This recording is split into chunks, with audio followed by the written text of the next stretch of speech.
Children, this is 12th physics unit 7th unit dual nature of radiation and matter. So இதில் last கிளாஸில் நம்ம வந்து photo கரண்ட்டை வச்சு நம்ம என்னென்ன ஒரு ஸ்டெப்ஸ் கண்டுபிடிச்சோம், எப்படி நம்ம வந்து எலக்ட்ரான்ஸ் வந்தது, how can we collect the current and also due to the current how can we find out the stopping potential, இதெல்லாம் பார்த்தோம். அதே பேஸ் பண்ணி தான் இப்போ திரும்ப இன்னொரு concept, effects of frequency of incident light on stopping potential. இப்போ frequency நம்ம போன டாப்பிக்கில் பார்க்கும்போது we give the frequency on constant, frequency and potential is constant. Then நம்ம அதில் என்ன கண்டுபிடிச்சோம்னா இன்டென்சிட்டியினுடைய இன்க்ரீஸை பார்த்தோம், கிராஃபில் பார்த்தோம். பட் இங்கே the intensity of the light is kept constant. எல்லாம் பாருங்கள், இன்டென்சிட்டி ஆஃப் லைட் ஐ வந்து கான்ஸ்டண்ட்டாக வச்சாச்சு, இவ்வளோ தான் இன்டென்சிட்டி அப்படின்னு வருவாட்டாச்சு. நம்ம இதில் என்ன பண்ண போனால் we have to vary the frequency of the light. frequency of lightனா ஒளியினுடைய செறிவை அப்படியே வச்சுட்டு அதனுடைய ஃப்ரீக்வன்சியை நம்ம வந்து இன்க்ரீஸ் பண்ண போகிறோம். அது டிபெண்ட்ஸ் அப்பான் த ரேவை பொறுத்து ஃப்ரீக்வன்சி நம்ம இன்க்ரீஸ் பண்ண போகிறோம். The variation of the photo current with the collector electrode potential is studied for radiation of different frequencies. இப்போ இதில் நம்ம பார்க்க போகிறது என்னென்னா, ஃப்ரீக்வன்சிஸை வந்து ஒரு டிஃப்ரெண்ட் ஃப்ரீக்வன்சிஸாக நம்ம இன்க்ரீஸ் பண்ணியோ இல்லை வந்து குறைச்சோ அப்போ வந்து அந்த பொட்டன்ஷியல் எப்படி இருக்கும் அப்படின்றத நம்ம பார்க்க போகிறோம். நம்ம முன்னாடியே பார்த்தோம், பொட்டன்ஷியல் அதிகமாக இருந்துச்சு, அந்த கேத்தோடில் வந்து பொட்டன்ஷியல் அதிகமாக வந்துச்சு. ஏன் அதிகமாக வந்துச்சு? It has the anode has the positive current, so it absorbs the electrons from the cathode then give the current. இப்போ இந்த எலக்ட்ரான்ஸ் வந்து அப்சர்வ் பண்ணாத அளவுக்கு நம்ம ஆனோட வந்து நெகட்டிவாக மாற்றணுன்னே ரிப்பல்ஷன் ஆகி நம்ம என்ன பண்ணோம், அந்த ஸ்டாப்பிங் பொட்டன்ஷியல் கொண்டு வந்து நிறுத்தணும். இது போன கதை. இப்போவும் அதே தான் நடக்க போகுது. பட் இந்த வாட்டி நம்ம என்ன பண்ண போகிறோம்னா ஃப்ரீக்வன்சியை டிஃபர் பண்ண போகிறோம். ஃப்ரீக்வன்சியை டிஃபர் பண்ணும்போது இன்டென்சிட்டி என்ன ஆகிடுச்சு, கான்ஸ்டன்ட் ஆகி போச்சு, அது ஒரே இடத்துல இருக்கும். ரைட், இப்போ நம்ம ஃபஸ்ட்டு ஃப்ரீக்வன்சி இன்க்ரீஸ் பண்ணுறோம். இப்போ என்னென்னா, இப்போது ஒரு குறிப்பிட்ட அளவுக்கு வந்து சேச்சுரேட்டர் கான்ஸ்டண்ட்டாகவே வந்து இருக்கும், சேச்சுரேட்டர் இன்டென்சிட்டியாகவே இருக்கும். அதுக்கப்புறம் நம்ம வந்து இப்போ ஃப்ரீக்வன்சி அதிகமான உடனே எலக்ட்ரான்ஸினுடைய வேகம் ரொம்ப அதிகமாகிடும். ஏன்னா என்ன தான் ஒரு இன்டென்சிட்டி, ஒரு லைட்டோட இன்டென்சிட்டி நம்மளுக்கு கான்ஸ்டண்ட்டாக கொடுத்தாலும் சில நேரங்கள் வந்து அதுலேருந்து வரக்கூடிய ஃப்ரீக்வன்சிஸ் இன்க்ரீஸ் ஆகிறதுனால நம்ம ஸ்டாப்பிங் பொட்டன்ஷியலும் நம்ம இன்க்ரீஸாக கொடுக்கணும். நம்ம போன கான்செப்டில் வந்து ஸ்டாப்பிங் பொட்டன்ஷியலை வந்து ஒரு இடத்துல வந்து இன்டென்சிட்டி வெவ்வேறு இன்டென்சிட்டின்றதுனால அது ஒரு இடத்துல வந்து ஒரே பொட்டன்ஷியல் வச்சு நம்ம ஸ்டாப் பண்ணோம். இன்டென்சிட்டி ஒன்றா இருந்து ஃப்ரீக்வன்சியும் சேமாக இருந்துச்சுன்னா நம்ம வந்து ஸ்டாப்பிங் பொட்டன்ஷியல் ஒரே பொட்டன்ஷியல் தான். சப்போஸ் ஃப்ரீக்வன்சி அதிகமாக இருந்ததுன்னா அதனுடைய செறிவில் வந்து மாற்றம் ஏற்படாத, அதாவது இன்டென்சிட்டியில் எந்த மாற்றமும் இல்லாத ஃப்ரீக்வன்சி அதிகமாகிடுச்சுன்னா ஸ்டாப்பிங் பொட்டன்ஷியலும் வந்து இடம் மாறும். இப்போ பாருங்கள், இதுலேருந்து நம்ம ஒரு ஃபஸ்ட்டு ஃப்ரீக்வன்சி ஒன்றுன்னு வச்சுங்க, ஒரு குறிப்பிட்ட அளவுக்கு ஃப்ரீக்வன்சி தரோம். அந்த ஃப்ரீக்வன்சியான லைட் வந்து ஃபஸ்ட்டு ஆரம்பத்தில் இங்கேருந்து ஸ்டார்ட் ஆகும்போது ஒரு குறிப்பிட்ட இடத்துல சேச்சுரேஷனாக மாறிடுது. எப்படின்னா கலெக்டிங் எலக்ட்ரோடு பொட்டன்ஷியல், எலக்ட்ரான்ஸை கலெக்ட் பண்ணும்போது, இப்போ எலக்ட்ரான்ஸை தடுத்தால் தான் நம்ம அதனுடைய ஃபோட்டோ கரண்ட்டை வந்து தடுக்க முடியும். ஸோ எலக்ட்ரான்ஸை நம்ம தடுக்கும்போது இந்த இடத்துல இருந்து என்ன ஆகுதுன்னா குறைய ஆரம்பிக்குது. ஒரு குறிப்பிட்ட ஸ்டாப்பிங் பொட்டன்ஷியல் வந்து வச்சு பாருங்கள், அது ஃபஸ்ட்டு கான்செப்ட் தான். இங்கேருந்து ஆரம்பித்து எலக்ட்ரானை அப்சர்வ் பண்ணுறது போயிட்டு எலக்ட்ரானை குறைக்கும் போதுனா என்ன பண்ணணும், we have to change the anode into negative potential. ஒரு ஆனோட வந்து நம்ம நெகட்டிவ் பொட்டன்ஷியலாக மாற்றினதுக்கு அப்புறம் அது குறைய ஆரம்பிக்குது. குறைஞ்சி ஒரு இடத்துல வந்து நெகட்டிவில் வந்து இதான் ரிட்டையர்டிங் பொட்டன்ஷியல் பேர். கொஞ்சம் கொஞ்சமாக அந்த எலக்ட்ரான்ஸை குறைச்சிக்கிட்டே வந்து நெகட்டிவில் வந்து நிறுத்துகிறோம். அது வந்து V0. இங்கே வந்து இந்த கிராஃபில் இந்த பாயிண்ட் வந்து V0ன்னு சொல்கிறோம். அது ஸ்டாப்பிங் பொட்டன்ஷியல் 1ன்னு வச்சுங்க. ஓகே, இப்போ செகண்ட் ஃப்ரீக்வன்சி இன்க்ரீஸ் பண்ணுறோம். அப்படி இன்க்ரீஸ் பண்ணும்போது திரும்ப என்ன பண்ணுதுன்னா இந்த இடம் பூராக வந்து கான்ஸ்டண்ட்டாக தான் இருக்கும், சேச்சுரேட்டடாக தான் இருக்கும். ஏன்னா பிகாஸ் இன்டென்சிட்டி இஸ் கான்ஸ்டன்ட். அப்புறம் இங்கேருந்து அந்த ஃப்ரீக்வன்சிக்கு தகுந்த மாதிரி, ஏன்னா இந்த ஒரு ஃப்ரீக்வன்சி ஒரு குறிப்பிட்ட எலக்ட்ரான்ஸ் வரும், அந்த ஃப்ரீக்வன்சிக்கு அதை விட அதிகமான எலக்ட்ரான்ஸ் வரும். ஸோ நாம் என்ன பண்ணோன்னா அங்கே வந்து ரிட்டார்டிங் பொட்டன்ஷியல் வந்து அந்த ஆனோடில் வந்து இன்னும் கொஞ்சம் அதிகமாக நம்ம தர வேண்டியதாக இருக்கும். அதனால் இந்த இடம் வந்து மாற ஆரம்பிக்கும், அடுத்து ஹையர் லெவலாக போகும். தென் நெக்ஸ்ட்டு இன்னொரு ஃப்ரீக்வன்சி தரோம், அப்போ இன்னும் இன்க்ரீஸ் ஆகி போகும். ஸோ இதுலேருந்து என்ன தெரியுதுன்னா இந்த ஃப்ரீக்வன்சி இன்க்ரீஸ் பண்ண நம்ம வந்து ஸ்டாப்பிங் பொட்டன்ஷியல் இன்க்ரீஸ் ஆகுது அப்படின்னு சொல்கிறாங்க. இப்போ இந்த கிராஃப்லேருந்து நம்ம என்ன தெரிஞ்சுக்கணும்னா, கான்ஸ்டண்ட்டாக இன்டென்சிட்டியை வச்சுட்டு, இன்டென்சிட்டினா ஐன்னு சொல்லுவாங்க, அதை கான்ஸ்டண்ட்டாக வச்சுட்டு எலக்ட்ரோட்ஸ்னுடைய தன்மையை நம்ம குறைச்சி, தட் மீன்ஸ் எலக்ட்ரான்ஸோடைய தன்மையை குறைச்சி ஃப்ரீக்வன்சியை இன்க்ரீஸ் பண்ணி அதற்கான ஸ்டாப்பிங் பொட்டன்ஷியலை நம்ம கண்டுபிடிச்சோம். இப்போ இதுதான் இந்த கான்செப்ட்.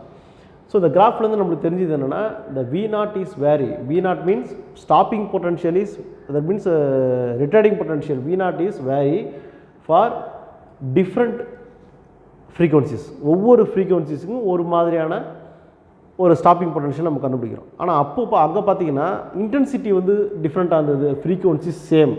அதனால் வர எவ்வளோ தான் இன்டென்சிட்டி முன்னப்பினாலும் நம்ம எவ்வளோ தான் கொடுத்தாலும் நம்மளுடைய எலக்ட்ரான்ஸோடைய தாக்கம் வந்து ஒரே மாதிரியாக இருக்குன்றதுனால தான் நம்ம ஸ்டாப்பிங் பொட்டன்ஷியல் ஒன்றா இருந்துச்சு. Right. Now frequency is, if incident radiation is high, V0 stopping potential also larger. இது முன்னே பார்த்தது தான். இந்த ஃப்ரீக்வன்சி அதிகமாக இருந்தால் ஸ்டாப்பிங் பொட்டன்ஷியல் அதிகமாக இருக்கும். So the frequency is increased.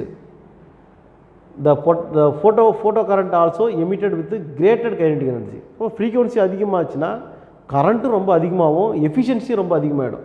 அப்போ கைனடிக் எனர்ஜினா இயக்காற்றல் ரொம்ப, இதனுடைய இயக்காற்றல் அந்த எலக்ட்ரான்ஸினுடைய இயக்காற்றல் அதிகமாக கரண்ட்டினுடைய தன்மையும் ரொம்ப அதிகமாகும்னு சொல்கிறாங்க. So that the stopping potential needed. அப்போ அது அதிகமாக நம்ம கட்டுப்படுத்தணும். அப்போ கட்டுப்படுத்துறதுக்கு வந்து ஸ்டாப்பிங் பொட்டன்ஷியல்னால் அதிகப்படியான நெகட்டிவ் அயன்ஸை நம்ம கொடுக்கணும். எதில் கொடுக்கணும்? ஆனோடில் கொடுக்கணும். இப்போது ஒரு குறிப்பிட்ட இதுதான் ஆனோட்னா, இந்த ஆனோடில் நம்ம வந்து இங்கே கேத்தோடு இருக்குது, இங்கே வந்து நம்ம நெகட்டிவ் பொட்டன்ஷியலை கொடுக்கும்போது ஆட்டோமேட்டிக்காக வர எலக்ட்ரான்ஸ் எல்லாம் வந்து ரிப்பல்ஷன் ஆகி ஆப்போசிட் டைரெக்ஷனில் அனுப்பிச்சிடும். அப்போது ஃப்ரீக்வன்சி அதிகமாச்சுன்னா இன்னும் நிறைய எலக்ட்ரான்ஸ் வரும். அப்போ அதுக்கு தகுந்த மாதிரி நம்ம என்ன பண்ணணும்? பொட்டன்ஷியல் கொடுக்கணும். அப்போ ஃப்ரீக்வன்சி டிஃப்ரெண்ட் ஆகும்போது பொட்டன்ஷியலும் இன்க்ரீஸ் ஆகிட்டே இருக்குன்னு சொல்கிறாங்க. அதே மாதிரி என்ன பண்ணுறேன்னா, இன்னொரு கிராஃபு இப்போ பாருங்கள். இந்த கிராஃபில் இதில் வந்து த்ரெஷ்ஹோல்டு ஃப்ரீக்வன்சி சொல்லுவாங்க. த்ரெஷ்ஹோல்டு ஃப்ரீக்வன்சினா, இப்போ for example potential stopping potential is varied linearly with ஒரு குறிப்பிட்ட ஃப்ரீக்வன்சியில் ஒரு குறிப்பிட்ட அளவுக்கு என்ன பண்ணால் ஸ்டாப்பிங் பொட்டன்ஷியல், அதாவது பொட்டன்ஷியல் வேரியன்ஸ் வந்து இன்க்ரீஸ் ஆகுதுன்னு வச்சுங்க. இது ஒரு மெட்டல். இப்போ 2 மெட்டல் எடுத்துக்கிறோம். இப்போ இந்த மாதிரி ஒரு 2 மெட்டல் எடுத்துக்கிறோம். இந்த 2 மெட்டலில் இப்போ இதுக்கு ஒரு ஃப்ரீக்வன்சி, இதுக்கு ஒரு ஃப்ரீக்வன்சி. அப்போ ஃப்ரீக்வன்சி நம்ம ஆட் பண்ணும்போது இது இப்போ இந்த ஒரு மெட்டல் மட்டும் எடுத்துங்க. இந்த ஒரு மெட்டலுக்கு ஃப்ரீக்வன்சி ஆட் பண்ணும்போது ஆட்டோமேட்டிக்காக த்ரெஷ்ஹோல்டு ஃப்ரீக்வன்சி சடனாக ஒரு வேல்யூலேருந்து என்ன பண்ணோம், இந்த ஸ்டாப்பிங் பொட்டன்ஷியல் வந்து இன்க்ரீஸ் ஆகும். ஏன் இன்க்ரீஸ் ஆகுதுன்னா, இதுக்கு இந்த மெட்டலில் வந்து அப்சர்வ் பண்ணுற மாதிரி ஒரு ஃப்ரீக்வன்சி இருக்கும். இந்த ஃப்ரீக்வன்சிக்கு தகுந்த மாதிரி நம்ம வந்து ஸ்டாப்பிங் பொட்டன்ஷியல், தட் மீன்ஸ் அந்த ஸ்டாப்பிங் பொட்டன்ஷியல் எலக்ட்ரானை கட்டுப்படுத்து விதமாக நம்ம ஒரு பொட்டன்ஷியல் நம்ம கொடுக்குறோம், நெகட்டிவ் பொட்டன்ஷியல் நம்ம கொடுக்குறோம். அப்போ இந்த மெட்டலுக்கு இது. அடுத்தது இன்னொரு மெட்டலுக்கு வந்து பார்த்திங்கன்னா இதனுடைய தன்மை வேறு மாதிரி இருக்கும். இதுக்கு ஒரு ஃப்ரீக்வன்சி தரணும். இந்த ஃப்ரீக்வன்சிக்கு தகுந்த மாதிரி கட்டுப்படுத்துகிற மாதிரி we have to give the stopping retarding potential. சொல்கிறது புரியும் நினைக்கிறேன். Each and every metal have their specific conducting of electrons. இப்போ ஒவ்வொன்றுத்துக்கும் ஒவ்வொரு ஸ்பெசிஃபிக்கான ஒரு விஷயம் இருக்கும். ஸோ இந்த ஃப்ரீக்வன்சியை நம்ம எந்த அளவுக்கு நம்ம இன்க்ரீஸ் பண்ணுறோமோ அந்த அளவுக்கு ஸ்டாப்பிங் பொட்டன்ஷியல் நம்ம இன்க்ரீஸ் பண்ணால் தான் we have to control the current. இது போல நல்லா புரிஞ்சு வச்சுக்கணும். சரி சார், இப்போ இந்த குறிப்பிட்ட கேப்பில் வந்து பார்த்தீங்கன்னா எந்தவித ஆக்ஷனும் இல்லை. அப்போது இதுக்கு குறைவாக இருக்கக்கூடிய ஃப்ரீக்வன்சி தான் த்ரெஷ்ஹோல்டு ஃப்ரீக்வன்சின்னு சொல்லுவாங்க. இது ஒரு ஸ்மால் கொஷின், நல்லா கவனிச்சிங்க.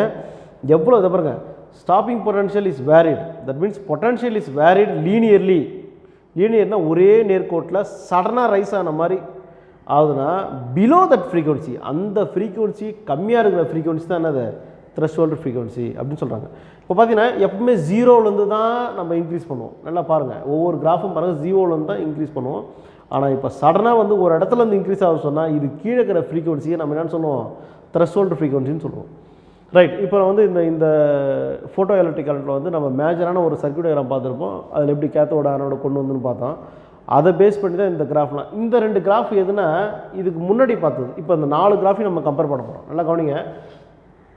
இப்போ வந்து இந்த கிராஃபில் ஃபஸ்ட்டு கிராஃப் தான் graph number 1, graph number 2, 3 and 4. இப்போ ஃபஸ்ட்டில் பாருங்கள் எதை கான்ஸ்டண்ட்டாக வச்சோம். நல்லா கவனிங்க. இப்போ வந்து ஃப்ரீக்வன்சி பொட்டன்ஷியல் டிஃப்ரென்ஸு நல்லா கவனிச்சிக்க. Frequency potential difference is constant. இப்போ அதில் வந்து இது ஒரு கேத்தோட்னு வச்சுக்கேன். இது ஒரு இதாகனா இங்கேருந்து வரும் வந்து போய்ட்டுனா இங்கே வந்து ஒரு மைக்ரோமீட்டர் இருக்கும், இந்த இடத்துல வோல்ட் மீட்டர் இருக்கும். இதை தான் நம்ம கண்டுபிடிக்கணும். இந்த நெக்ஸ்ட்டு இங்கே வந்து இப்படி ஒரு டயக்ராம் ஒன்று இருக்கும். இது பேட்ரி கீ இப்படி போய் முடியும்னு வச்சுங்க. ஒரு ஒரு ஒரு எக்ஸாம்பிளுக்காக போட்டேன். இப்போ பார்த்தீங்கன்னா இதில் வந்து இந்த வியும் இந்த கொடுக்குற எவ்வளோ ஃப்ரீக்வன்சி கொடுக்குறோமோ இங்கே வரும் ஃப்ரீக்வன்சி, அந்த ஃப்ரீக்வன்சி கான்ஸ்டன்ட்னு வச்சுங்க. அப்படி கான்ஸ்டண்ட்டாக இருக்கும்போது நம்ம இன்டென்சிட்டியை நம்ம அதிகப்படுத்தி ஃபோட்டோ கரண்ட்டை கண்டுபிடிச்சோம். அதனுடைய வேரியேஷன் தான் அது. நல்லா கவனிச்சிங்கம்மா. இப்போ இங்கே எது கான்ஸ்டன்ட்டு, இந்த கான்ஸ்டன்ட் டேர்ம் வச்சு how can we find out the vary the intensity and then find out the photo current. இது ஒரு கிராஃபு. அப்படி நெக்ஸ்ட் கிராஃப் வாங்க. இந்த இடத்துல என்னன்னா இது வந்து லீனியர் கான்செப்ட்னு சொல்லுவாங்க. இங்கே பாருங்கள், இதுலேருந்து எலக்ட்ரான்ஸ் போயிட்டுருக்குது, இதுலேருந்து எலக்ட்ரான்ஸ் போயிட்டுருக்குதுன்னும் போது இதை ஏற்றுக்கிட்டு கரண்ட்டை கொடுக்குது. அது டேரெக்டாக கண்டுபிடிச்சிட்டோம், முடிஞ்சு போச்சு. அப்போ இங்கே வர்ற எலக்ட்ரான்ஸை we have to control the electrons by giving the negative electrode. நெகட்டிவ்னா ஒரு இது வந்து பாசிட்டிவ் எலக்ட்ரோடு. இதில் நெகட்டிவ் பொட்டன்ஷியலை கொடுத்து நம்ம என்ன பண்ணோம், இதை மைனஸ் ஆக்கணும்னா this electron and this electrons is repels with each other. அதனால் வரக்கூடிய ஃபோட்டோ எலக்ட்ரிக் கரண்ட்டுடைய தன்மை குறைய ஆரம்பிக்குது. ஒரு குறிப்பிட்ட நிலவரத்துக்கு தன்மை படிப்படியாக ஜீரோவாகி நெகட்டிவ் பொட்டன்ஷியலை வந்து நின்றுது. அந்த நெகட்டிவ் பொட்டன்ஷியல் பேர் தான் ஸ்டாப்பிங் பொட்டன்ஷியல்னு சொல்கிறோம். ஒரு இடத்துல ஜீரோ ஆகிப்போச்சு. அப்போ இங்கே பாருங்கள், எது கான்ஸ்டன்ட் பாருங்கள். இதில் வந்து பொட்டன்ஷியல் டிஃப்ரென்ஸு, அதேமாதிரி ஃப்ரீக்வன்சி கான்ஸ்டண்ட்டாக வச்சுட்டோம். இன்டென்சிட்டியை வேரி பண்ணுறோம். இது ஒரு இன்டென்சிட்டி, இது ஒரு இன்டென்சிட்டி, இது ஒரு intensity. So when we vary the intensity means automatically the stopping potential is same for all the intensity. இதுக்கும் ஒரே மாதிரி தான் ஸ்டாப்பிங் பொட்டன்ஷியல் தான், இதுக்கும் இதே பொட்டன்ஷியல் தான், இதுக்கும் இதே பொட்டன்ஷியல் தான். இங்கே எது கான்ஸ்டன்ட் பாருங்கள், potential difference. The next frequency is constant. அப்படியே கட் பண்ணால் அந்த கிராஃபுக்கு வாங்க. இப்போ இதில் பார்த்தீங்கன்னா இந்த ஐ இருக்கு இல்லையா, இன்டென்சிட்டி இது கான்ஸ்டண்ட்டாக இருக்கும். ஃப்ரீக்வன்சியை வேரி பண்ணுறோம். இங்கே ஃப்ரீக்வன்சி கான்ஸ்டன்ட்டு, அங்கே ஃப்ரீக்வன்சியை வேரி பண்ண அந்த ஸ்டாப்பிங் பொட்டன்ஷியலும் வேரி ஆகும். ஒவ்வொரு ஃப்ரீக்வன்சி தகுந்த மாதிரி ஸ்டாப்பிங் பொட்டன்ஷியல் தரணும். எல்லா ஃப்ரீக்வன்சியும் ஒரே ஸ்டாப்பிங் பொட்டன்ஷியல் வராது, ஆனால் எல்லா இன்டென்சிட்டிக்கும் ஒரே ஸ்டாப்பிங் பொட்டன்ஷியல் வரும். இது ஞாபகம் வச்சுக்கணும், ரைட்? இந்த மாதிரி இது எல்லாமே அந்த ஒரு கான்செப்ட் ஃபோட்டோ எலக்ட்ரிக் கரண்ட்டை கண்டுபிடிச்சாலே அந்த கான்செப்டுக்கான கிராஃப் தான் அது. இது மொத்தமாக நீங்கள் ஆரம்பத்துலேருந்து இது வரைக்கும் நீங்கள் வந்து ஒர்க் அவுட் பண்ணி படித்து பார்த்தீங்கன்னா இது மறக்கவே மறக்காது. ஏன்னா நம்ம படித்து பார்த்து மட்டும் இல்லை, எழுதி பார்த்தா தான் வரும். ஏன்னா ஒரு மைனூட் டிஃப்ரென்ஸ் இருக்குது ஒவ்வொரு கிராஃபுக்கும், மைனூட் டிஃப்ரென்ஸ். இப்போ ஃபைனலாக இந்த கிராஃபுக்கு வாங்க. இங்கே வந்து நம்ம வந்து ஃப்ரீக்வன்சியும் எதை மாத்திரமோ ஃப்ரீக்வன்சிக்கு தகுந்த மாதிரி தான் இந்த பொட்டன்ஷியலும் மாறுதுன்றதுனால அதை ரெண்டு கிராஃப் போடும்போது when we compare the frequencies and potential, at the time we can use the two types of metals, metal A and metal B. For each and every metals the frequencies differ. Okay, ஒரு குறிப்பிட்ட அளவுக்கு தகுந்ததுக்கு அது கடந்ததுக்கு அப்புறம் தான் அந்த frequency மூலிமா stopping potential லீனியராக increase ஆகும். அப்போ லீனியராக இன்க்ரீஸ் ஆகுதுன்னா அந்த கொடுத்த ஃப்ரீக்வன்சிக்கு கீழே இருக்கிற பிலோ ஃப்ரீக்வன்சி தான் threshold frequency. So potential is varied லீனியராக போகுது potential with respect to this frequency. Below that இந்த ஃப்ரீக்வன்சிக்கு கம்மியாகிறது தான் என்னது த்ரெஷ்ஹோல்ட் ஃப்ரீக்வன்சி. இந்த ஃப்ரீக்வன்சிக்கு கம்மியாக இருக்கிறது தான் த்ரெஷ்ஹோல்ட் ஃப்ரீக்வன்சி. ஸோ ஸ்டூடெண்ட்ஸ், இது ஒரு முக்கியமான பார்ட்டு. நீங்கள் வந்து ஆரம்பத்துலேருந்தே நீங்கள் படித்த, இப்போ நாம் வந்து இதே ஒரு 2 வீடியோ 3 வீடியோ போட்டோம். இதை வந்து நீங்கள் வந்து விட்டு பார்த்தீங்கன்னா அது கண்டினியூஸாக பார்த்தா தான் இதனுடைய புரிதல் என்னன்னு உங்களுக்கு தெரியும். Okay students, thank you. We will see you at the next class.